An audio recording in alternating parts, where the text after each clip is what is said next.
നിങ്ങൾ ഈ വീഡിയോ ഒന്ന് കണ്ടിട്ട് വേണം നിങ്ങളിതിനെ വിലയിരുത്താൻ. ഈ വീഡിയോ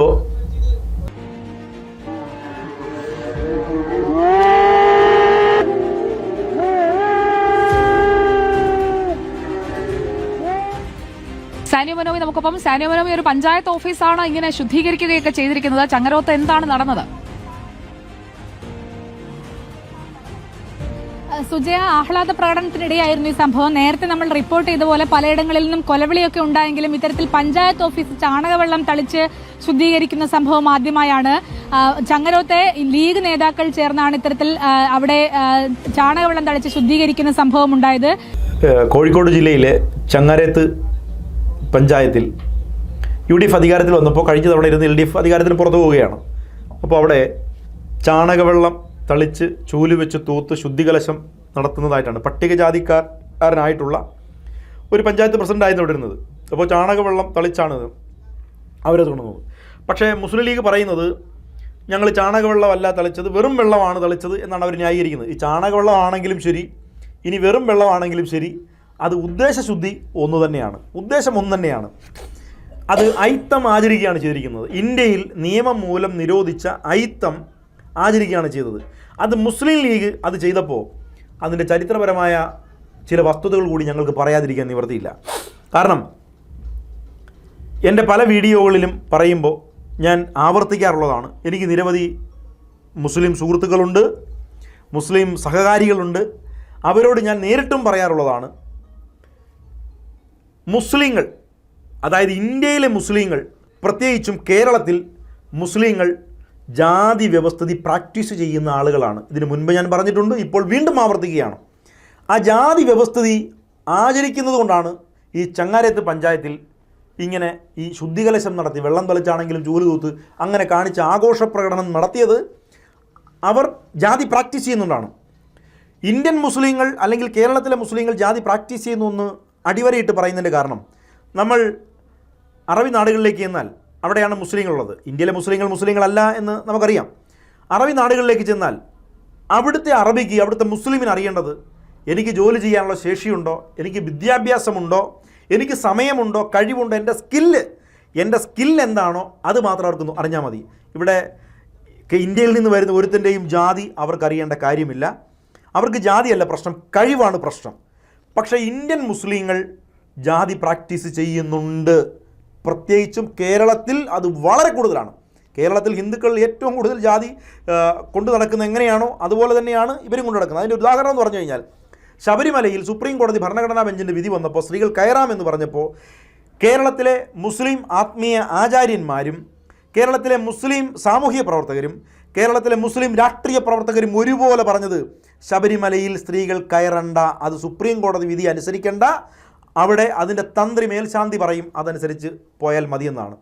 അതൊരു മതത്തിൻ്റെ പ്രശ്നം എന്ന നിലയിലാണ്. അവിടെ വിവേചനം എന്നതിനെ സംബന്ധിച്ച് ഇവർ ചൂണ്ടിക്കാട്ടുന്നില്ല. സുപ്രീം കോടതിയുടെ ഭരണഘടനാ ബെഞ്ച് ഉണ്ടായിട്ടുണ്ടെങ്കിൽ ഞാനും ഈ പറയുന്ന മുസ്ലിം സമുദായ ആചാര്യനും മുസ്ലിം രാഷ്ട്രീയ നേതാവും സംസാരിക്കേണ്ടി വരുന്നത്. അതല്ലാതെ ശബരിമല ഉണ്ടായിട്ടല്ല എന്നുള്ള ബോധ്യം അവർക്കില്ല. കാരണം എന്താ? അവർ പ്രാക്ടീസ് ചെയ്യുന്നത് ബ്രാഹ്മണിസമാണ്. കേരളത്തിലെ മുസ്ലിങ്ങൾ പ്രാക്ടീസ് ചെയ്യുന്ന ബ്രാഹ്മണിസമാണ്. തട്ടുകളായി തരംതിരിച്ചിരിക്കുന്ന അസമത്വമാണ് അവർ പ്രാക്ടീസ് ചെയ്യുന്നത്. അതുകൊണ്ടാണ് അവർക്ക് അങ്ങനെ പറയേണ്ടി വരുന്നത്. ഇനി ഈ ബ്രാഹ്മണിസം പ്രാക്ടീസ് ചെയ്യുന്നത് കൊണ്ടാണ് അതേ ബ്രാഹ്മണിസം, തീവ്ര ബ്രാഹ്മണിസം കൊണ്ടു നടക്കുന്ന ഈ സംഘപരിവാർ മുസ്ലിങ്ങൾക്കെതിരെയും തിരിയുന്നത്. അതുകൊണ്ടാണ്, തീവ്ര ബ്രാഹ്മണിസം ഉള്ളതുകൊണ്ടാണ്. അതിവർ മനസ്സിലാക്കുന്നില്ല. പക്ഷേ രാഷ്ട്രീയമായും സാമൂഹികമായും ഹിന്ദുത്വ അജണ്ട പിന്തുടരാൻ ആഗ്രഹിക്കുന്ന മുസ്ലിങ്ങളായതുകൊണ്ടാണ് ഈ പഞ്ചായത്ത് മെമ്പർ അവിടെ സ്ഥാനം പോയി പുറത്തു പോകുമ്പോൾ അവിടെ ഇങ്ങനെ ചെയ്യേണ്ടി വരുന്നത്.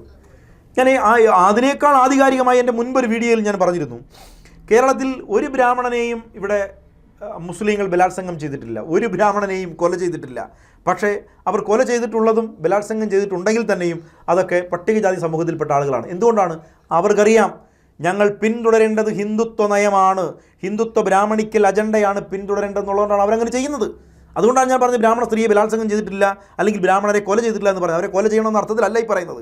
അങ്ങനെ ചെയ്യാത്തത് ഇന്ത്യൻ സാമൂഹ്യ ശ്രേണിയിൽ ഹിന്ദു മാനസികാവസ്ഥയിലാണ് ഇന്ത്യൻ മുസ്ലിങ്ങളും കേരള മുസ്ലിങ്ങളും ജീവിക്കുന്നതെന്ന് ബോധ്യപ്പെടുത്താനാണ് ചെയ്തത്. പിന്നെ ഇത് പറയുമ്പോൾ ഈ നിയമം മൂലം നിരോധിച്ച അയിത്ത ആചാരണം ചങ്ങരേത്ത് പഞ്ചായത്തിൽ നടത്തുമ്പോൾ അതിന് വിധേയപ്പെട്ട പട്ടികജാതി പഞ്ചായത്ത് പ്രസിഡന്റ് ഉണ്ടല്ലോ, ഞങ്ങളതും അന്വേഷിച്ചു. ഈ അദ്ദേഹം ഒരടിമബോധത്തിൽ ജീവിക്കുന്ന പട്ടികജാതിക്കാരനാണ്. അടിമബോധത്തിൽ ജീവിക്കുന്ന, അതായത് അതൊരു സവർണ CPM എന്ന് പറയുന്ന ഒരു സവർണൻ്റെ പാർട്ടിയാണെന്നും ആ സവർണർ നിയന്ത്രിക്കുന്ന ആൾ അടുത്താണ് ഞാൻ അനുസരിക്കേണ്ടതെന്നുള്ള ബോധ്യത്തിൽ ആണ് അദ്ദേഹം 5 വർഷം പ്രവർത്തിച്ചത്. അതാണ് അദ്ദേഹത്തിന് സംഭവിച്ചതിന് കുഴപ്പമാണ്. അദ്ദേഹം ഈ ഹിന്ദുമതത്തിലെ കീഴാളൻ എന്ന് പറയുന്നത് പോലെ തന്നെ അദ്ദേഹം CPMലെ കീഴാളനായിട്ടാണ് ജീവിച്ചത്. സ്വന്തം സമൂഹത്തിന് കൊടുക്കുവാൻ ഞങ്ങളിവിടെയൊക്കെ അന്വേഷിച്ചു, ഒരുപാട് പദ്ധതികളുണ്ടായിട്ടും ആ പദ്ധതികളൊക്കെ ആ പാർട്ടിയിലെ തമ്പുരാക്കന്മാർ പറയുന്നതനുസരിച്ച് ഒരു ശ്മശാനവുമായി ബന്ധപ്പെട്ടുള്ള പ്രവർത്തനം, അതിൻ്റെ വഴിയുമായി ബന്ധപ്പെട്ടുള്ള പ്രശ്നം, അതുപോലെ ഭവന പദ്ധതികളുമായി ബന്ധപ്പെട്ട പ്രശ്നം, കുടിവെള്ളവുമായി ബന്ധപ്പെട്ടുള്ള പ്രശ്നം, ഈ പ്രശ്നങ്ങളിലൊക്കെ CPMൻ്റെ കീഴാളത്വം അനുസരിച്ച ആളാണ് ഈ പറയുന്ന ഈ പട്ടികജാതിക്കാരനായ പഞ്ചായത്ത് പ്രസിഡന്റ്. നട്ടല് പണയം വെച്ച ഇത്തരം പട്ടികജാതി കമ്മ്യൂണിസ്റ്റുകളുണ്ടല്ലോ, അവരൊക്കെ ഇനിയും ഇത് അനുഭവിക്കണം എന്ന അഭിപ്രായം കൂടി ഞങ്ങളുണ്ട്. എന്ന അഭിപ്രായം തന്നെയാണ് ഞങ്ങൾക്കുള്ളത്. നട്ടല് പണയം വെക്കുന്ന ഇത്തരം പട്ടികജാതിക്കാർ ഇനിയും ഇത് അനുഭവിക്കണമെന്ന് തന്നെയാണ് ഞങ്ങൾ. കാരണം രാഷ്ട്രീയമാണ് പരിവർത്തന മാർഗം. ആ രാഷ്ട്രീയ പരിവർത്തന മാർഗം അവസരം കിട്ടിയപ്പോൾ അത് ഉപയോഗിക്കാതെ കീഴാളനായി ജീവിച്ചു. ആ കീഴാളനായി ജീവിച്ചത് കൊണ്ടാണ് എതിർമതത്തിൽ ഈ മറ്റൊരു മതത്തിൽപ്പെടുന്ന ഈ മുസ്ലിങ്ങൾ പോലും നിങ്ങളെ ഇങ്ങനെ ആക്കേണ്ടി വന്നത് അതുകൊണ്ടാണ്. അതുകൊണ്ട് ഇന്ത്യൻ മുസ്ലിങ്ങൾ ഒരിക്കലും മുസ്ലിങ്ങളല്ല എന്ന് നിങ്ങൾ തിരിച്ചറിയണം. ഇവിടെ അധകൃതരാക്കപ്പെട്ട, അൺടച്ചബിളാക്കപ്പെട്ട ഒരു സമൂഹമുണ്ടായിരുന്നു. ആ സമൂഹമാണ് ഇസ്ലാം മതം സ്വീകരിച്ചത്. അല്ലാതെ ഇവർ ബ്രാഹ്മണരിൽ നിന്ന് പട്ടിണി കൊണ്ട് 1-2 പേര് മാറിക്കാണും. പക്ഷേ ആ മാനസികാവസ്ഥയിൽ മുസ്ലിം ഭൂരിപക്ഷമാകാൻ പാടില്ല. കാരണം നിങ്ങളെ നിലനിർത്തിയിരിക്കുന്നതും ഞങ്ങളെ നിലനിർത്തിയിരിക്കുന്നതും ഒന്നാണ്. പട്ടികജാതിക്കാരനായ മഹാനായ ബാബാ സാഹിബ് ഡോക്ടർ BR അംബേദ്കർ ഉണ്ടാക്കിയ ഭരണഘടന. ആ ഭരണഘടനയാണ് നമ്മൾ അനുസരിക്കുന്നതും അനുസരിക്കേണ്ടതും. അതുകൊണ്ട് നമുക്ക് അപകടമുണ്ടാകുമ്പോൾ മാത്രം ഉയർത്തിപ്പിടിക്കുന്ന രാഷ്ട്രീയ സാംസ്കാരികതയിൽ നിന്നും നമ്മൾ മാറി ചിന്തിക്കണം. നമ്മൾ ജനാധിപത്യ മൂല്യമുള്ള ആളുകളാണ്. ലോകത്തിലെ ഏറ്റവും വലിയ തടിച്ച ഭരണഘടന എനിക്കും നിങ്ങൾക്കും വേണ്ടി ഉണ്ടാക്കിയ മഹാനായ ബാബാ സാഹിബ് ഡോക്ടർ BR അംബേദ്കറിൻ്റെ ചിന്തകൾ, അദ്ദേഹത്തിൻ്റെ എഴുത്തുകളാണ് നമ്മളിവിടെ നിർത്തിയിരിക്കുന്നത്. പക്ഷേ നിങ്ങളിപ്പോഴും ഹിന്ദുമതക്കാരൻ്റെ ബ്രാഹ്മണിസത്തിൻ്റെ മനുസ്മൃതിയാണ് നിങ്ങൾ നടപ്പിലാക്കാൻ ശ്രമിച്ചത്. നിങ്ങൾ ചെയ്തത് നിയമവിരുദ്ധമാണ്. മാത്രവുമല്ല, ഇത് സംബന്ധിച്ചൊരു കേസ് CPM കൊടുത്തിട്ടുണ്ട്. ആ CPM ആ കേസ് കൊടുത്തത് മുസ്ലിം വിരുദ്ധത ഇവിടെ ഉണ്ടാക്കാൻ വേണ്ടിയാണ്. നമ്മൾ അതും പറയണമല്ലോ. പറയുമ്പോൾ രാഷ്ട്രീയം അതിൻ്റേതായ അർത്ഥത്തിൽ പറയേണ്ടതുണ്ട്. അവർ കേസ് കൊടുത്തത് മുസ്ലിം വിരുദ്ധത സൃഷ്ടിക്കുവാൻ വേണ്ടിയാണ് CPM കേസ് കൊടുത്തത്. അതല്ലാതെ ഈ പറയുന്ന പട്ടികജാതിക്കാരനായ പഞ്ചായത്ത് പ്രസിഡന്റിനെയോ അദ്ദേഹം ഉൾപ്പെടുന്ന സമൂഹത്തെ സംരക്ഷിക്കാൻ വേണ്ടിയല്ല. അങ്ങനെയായിരുന്നെങ്കിൽ ആ പാർട്ടിയിൽ PKS എന്ന് പറയുന്ന 2ാം നിര പൗരന്മാരെ സൃഷ്ടിക്കില്ലായിരുന്നല്ലോ.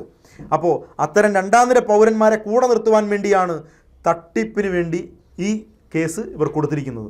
ആ യാഥാർത്ഥ്യവും കൂടി മനസ്സിലാക്കണം. അതുകൊണ്ട് ഈ ബഹുമാനപ്പെട്ട ഈ പൊതുപ്രവർത്തകരായിട്ടുള്ള മുസ്ലിമെങ്കിലും, മറ്റുള്ളവർക്ക് ബോധമുണ്ടോ ഇവരുള്ളതോ രണ്ടാമത്തെ കാര്യമാണ്, പൊതുപ്രവർത്തകരായിട്ട് നിൽക്കുന്ന അത്തരം മുസ്ലിങ്ങൾ, രാഷ്ട്രീയക്കാരായിട്ട് നിൽക്കുന്ന മുസ്ലിങ്ങൾ, നിങ്ങളെങ്കിലും ഈ ബ്രാഹ്മണ്യത്തെ ഒഴിവാക്കി ജനാധിപത്യ പ്രക്രിയയുടെയും സംസ്കാരത്തിൻ്റെയും ഭാഗമാകണമെന്നാണ് ഞങ്ങളുടെ അഭ്യർത്ഥന. ജയ് ഭീം.